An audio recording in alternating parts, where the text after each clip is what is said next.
呢個咧就比較個人啲嘅問題啦。佢父母長期有痛症同埋一啲中咗風嘅後遺症，有啲咩方法可以幫到佢咧？痛症就多原因嘅。痛症真係要睇到。呢度就講明中風後遺症。痛症唔係痛症有好多原因嘅。中風後遺症唔一定痛，但痛症咧就真係要睇到有原因嘅。但係喺而家咧唔難醫嘅，但佢要自己配合，因為世界上只有你自己去配合先係你最好嘅醫生嚟。如果你痛症咧就盡量少搽藥啊食藥咯，因為嗰啲多數都有啲麻醉劑，俾你錯覺咗以為冇咁痛啊，好咗就錯。一定要揾個根源，一定要揾個根源。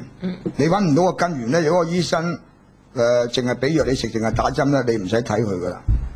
佢一定有手法知你由乜嘢引起，就同你解翻嗰個結咧，你先醫得到。喺痛症嚟講，我哋都係㗎。嗰日邊個有個小朋友帶佢媽媽嚟，隻手又冇力啊，揸唔到嘢，好痛。咁我都係10分鐘到啫嘛，唔使食藥，唔使剩，即刻通翻。佢又斷咗 fuse 咧，佢又痛又成，通唔到痛。因為你一通唔到咧，氣血過唔到咧，你就會嗰啲神經會抽筋啊，痛㗎啦嘛。佢唔夠營養。但中風麻煩啦。中風最怕第二次再嚟嘅，佢凡係有中風嘅朋友咧要小心。第二次一嚟咧就危險嘅，通常第二次嚟就危險嘅。但中風後遺症咧係有好多係熱脹病嚟嘅。佢嘅理由點解咧？嗱 cancer 咧臨死好痛好辛苦啊！如果有啲部分 cancer， 但中風咧佢唔痛咧，你嗰種痛苦就仲撲街。你諗下啦，你自己諗一諗，個人躺喺度，唔喐得，唔食得，大小便唔得，要有人扶，有人抹身，你想喐都唔得，你係痛唔痛苦？即係話咧，你求生不能，求死又不得喎。中風嘅後遺症可以去到咁喎，所以好大鑊喎。但係喺世間咧就一般人咧。唔係好識醫嘅，我哋唔可以講話10個9個醫得好，但一定可以同你減輕。即係我下邊啲人啦，即係我自己唔使我出手啊。即係通常有人醫得到嘅嘢，我都唔出手，因為我出手好貴㗎嘛。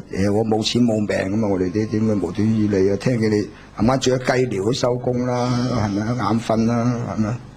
人滿之患係咪先？同你舒緩下，咁你掃你走啦。但我下邊有一啲係高手，可以幫到啲人。但喺世俗嚟講，呢啲一般人係難醫嘅。台灣好喎。台灣中風後遺症醫術 OK。佢哋即係好專業研究啊嘛。喺醫術嚟講，台灣係喺亞洲排第一把手，好多人唔知㗎。佢似一個國家嘅模式去經營噶嘛，而家你香港政府冚家產噶嘛，英國佬搞低啲衰嘢，呢啲人唔鬧得而家個特首啊，話唔話而家你回歸？佢嗰陣時開始啊嘛，佢將個醫療咧當係一盤生意去做啊嘛，咁你係撲街啦！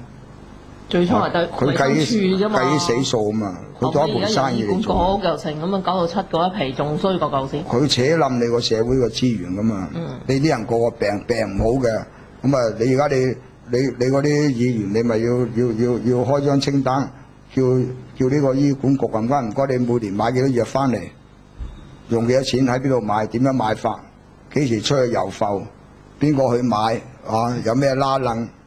呢啲要篤爆啲唔啱背脊㗎，係咪？即係嗰啲咁嘅標靶藥唔啱，點解要搞到2萬幾一個月咧？人哋2000幾搞掂啦喺印度。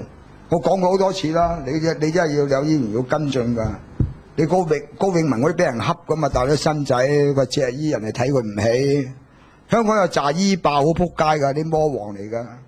有時而家你成立嗰啲咩醫療中心啊、醫療集團啊，又話同你化驗，不話同你化驗乜啲咪差搞添啊！話你真係要小心啊！你前先坐飛機真係台灣全身檢驗到泰國好過泰國仲平，係嘛？起碼唔會裝你彈弓啊！冇啊，好無良啊！而家社會係一個好坎坷嘅社會嚟㗎。因為你啲政府無能啊嘛。所以咧，你嗰中風後遺症咧係要小心嘅。就算我哋幫你唔到，我教你唔好俾佢翻發，因為佢哋唔知道點樣引起啊嘛，中風最大鑊啊嘛。你一唔知道中風咧，你唔針對翻引起嘅根源咧，你永遠都好唔到啊嘛。你中風醫個頭咁，你係死嘅，收工噶啦，一定會再行翻轉頭噶。邊個第二問題？